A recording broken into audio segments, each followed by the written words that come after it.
আমরা অনেক সময় তারাবির নামাজের নিয়ত কিভাবে পড়তে হয় জানি না, রোজার নিয়ত কিভাবে আদায় করতে হয় আমরা অনেকেই জানি না।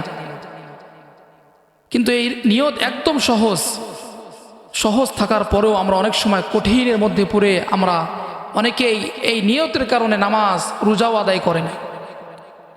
রাসূল সাল্লাল্লাহু আলাইহি সাল্লাম বলেছেন, ইন্নামাল আমালু বিন্নিয়াত, সমস্ত কাজ নিয়তের উপর নির্ভর করে। আর এই নিয়তটা কি? আমি রোজা রাখবো, এটাই আমার নিয়ত। আমি ফরজ নামাজ আদায় করব, এটাই আমার নিয়ত। আমি তারাবির সময় দাঁড়িয়ে যাচ্ছি, আমি তারাবির নামাজ আদায় করছি, এটাই আমার নিয়ত। নতুন করে অন্য কোনো ভাষা প্রয়োগের কোনো প্রয়োজন নাই। আল্লাহ তাআলা অন্তর্যামী। আপনি যখন জায়নামাজে দাঁড়িয়ে যখন ওযু করবেন যে আমি এশার নামাজ আদায় করব এবং এশার নামাজের পরে তারাবি পড়ব, এটাই আপনার নিয়ত হয়ে যাবে এবং আপনার আমল কবুল হবে। এই ছোট্ট বাক্যর কারণে অনেকেই ঠিকভাবে রোজা রাখে কিন্তু ভয় পায়, অনেকে নামাজ পড়ে কিন্তু ভয় পায় যে আমি নিয়ত করছি কিনা।